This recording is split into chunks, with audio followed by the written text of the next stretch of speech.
কি যে নাম করতে জানি না, নিশ্চয়ই আমার ব্লগ ভিডিওগুলো যারা দেখে এর আগে ভিডিওতে দিয়েছিলাম তারাই মনে নাম করছে। গুড মর্নিং বন্ধুরা, নমস্কার, সুপ্রভাত। চলে এসেছি এক নতুন ব্লগ ভিডিও নিয়ে। আশা করি সবাই ভালো আছে, আমি খুব ভালো আছি। তো আজকে ব্লগ ভিডিওটা অন্যরকম। তো আজকে ব্লগ ভিডিওটা হচ্ছে একটু খাওয়া দাওয়া রান্নাবান্না নিয়ে। আর আমি এখন স্নান করে পুজো করে তোমাদের সামনে ব্লগ করতে চলে এসেছি। তো তোমরা দেখতে থাকো, ব্লগ ভিডিওটা খুব সুন্দর। আর না দেখলে খুব মিস করবে। তো চলো দেখে নিই। তো চলো স্ক্রিনটাকে ফলো। তো একটা জিনিস তোমাদের, আমি সবাই অনেকে ভাবছো যে চশমা পরে ছবি ভিডিও করছি কেন। তো চশমা পরে আমাকে কেমন লাগছে সেটা জানার জন্য চশমা পরে ভিডিও করা, আর চশমাটা খুলে কেমন লাগছে সেটাই তোমাদের জানার জন্য ভিডিও করা। তো চলো সম্পূর্ণ ব্লগ ভিডিওটা কমপ্লিট করে দেখতে থাকো। তো বন্ধুরা, আজকে করছি জিরা রাইস। তো জিরা রাইস হচ্ছে এখানে কাঁচা জিরা একটু ভেজে সাদা তেল দিয়ে হালকা ফ্রাই করে ভেজে নিয়েছি। তো দারুণ হয়েছে। তো ফার্স্ট টাইম করেছি বন্ধুরা। আর এখানে আছে আলু ভাজা আর জিরা রাইসের সঙ্গে। তো দুর্দান্ত খাবার, তোমরাও ট্রাই করো, তোমরাও খেও। তো নতুন আমি একটা রেসিপি বা নতুন একটা আইটেম, নতুন একটা খাওয়া দাওয়া তোমাদের সামনে শেয়ার করছি। তো কতটুকু কার ভালো লেগেছে কমেন্ট করে জানিও। তো চলো দেখতে থাকো, খেতে খেতে কথা বলি তোমাদের সঙ্গে। তো বন্ধুরা, চলে এসেছি আজকে নতুন একটা খাওয়ার রেসিপি নিয়ে।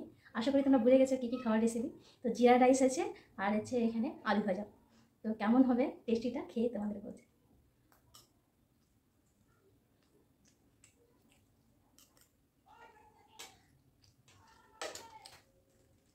আজকে তোমাদের এই রেসিপিটা দেখানোর আমার একটাই উদ্দেশ্য, যে এই নাস্তাটা দেখানোর একটাই উদ্দেশ্য।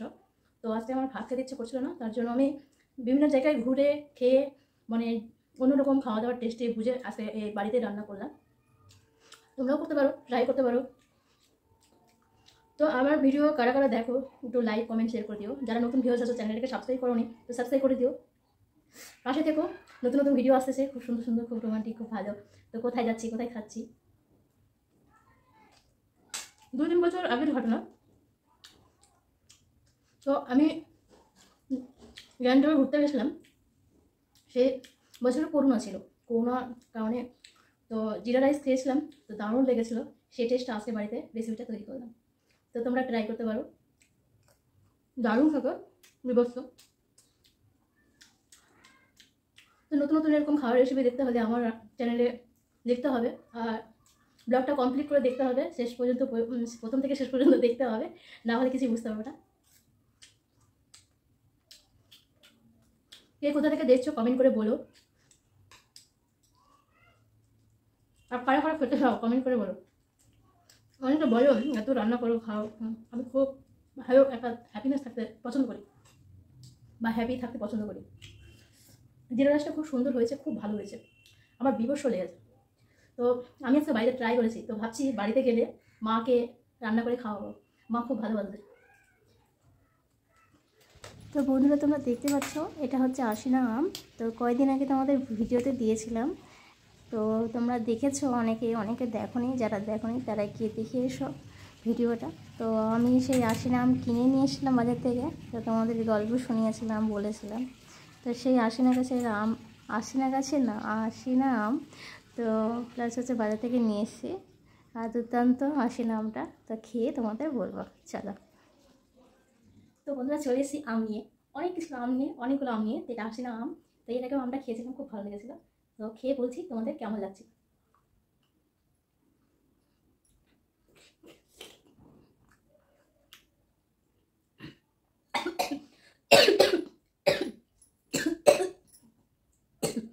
কি যে নাম করতে জানি না, নিশ্চয়ই আমার ব্লগ ভিডিওগুলো যারা দেখে এর আগে ভিডিওতে দিয়েছিলাম তারাই মনে নাম করছে। আর অনেকে ফোন করো না।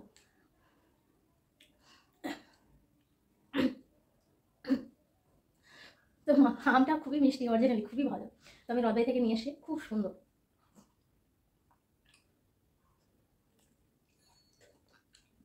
আমটা আমার খেতে খুব ভালো লাগছে। এরকম আমাদের বাড়ির কাছে একটা আম আছে গাছ। তো এখন ধরেছে কিনা বলতে পারছি না, অনেকদিন যাওয়া হয়নি। মনে হয় এই গত বছর খেয়েছিলাম, মনে নেই সেইটা সঠিক। আর আমি তো আম পাকা মতোটা পছন্দ করি না, খুব কাঁচাটাই পছন্দ করি, যেমন চাটনি খেতে, তারপর কাঁচা আম খেতে। তো এই গাছের কথা মনে পড়ে গেল। তো গাছটা হচ্ছে চারিদিকে জঙ্গল, আর ওখানে আবার শিয়ালের রাজত্ব ছিল, শিয়াল বাস করতো, বড় বড় সাপ বাস করতো। তো সেটা হচ্ছে আমি যেখানে বাড়িতে গিয়ে তোমাদের লঙ্কার চাষ দেখিয়েছিলাম, তার জঙ্গলের পাশে। তো ওখানে আমাদের আবার নবান্নর সময় পুজো হয়। তো পাশেই হচ্ছে ওই আশিনা গাছের আমটা, তো এই আশিনা গাছের আমের কথা সেই মনে পড়ে গেল খেতে খেতে। সত্যি বাস্তবে ছোটবেলার কিছু স্মৃতি, কথা, গল্প মনে পড়ে যায় যখন এসব সুন্দর সুন্দর জিনিসগুলো উপভোগ করি, তখন মনে হয়ে যায়।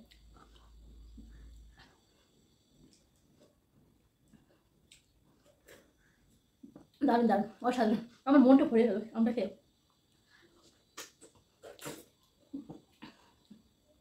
সবাইকে গুড ইভিনিং।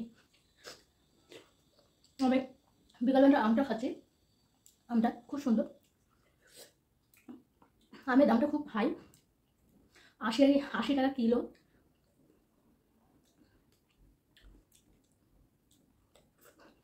জানতে হবে ব্র্যান্ডের জিনিস সব কিছু দারুণ হয়, সুন্দর হয়।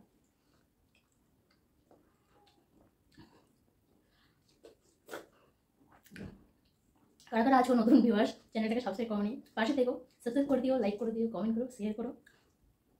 আগামী দিনের ভিডিও আরও খুব সুন্দর আসবে, দেখতে থাকো আমার ভিডিও মাম্পি ট্রাভেলে, মাম্পি কুকিংয়ে, সোনা হিমু পেজে।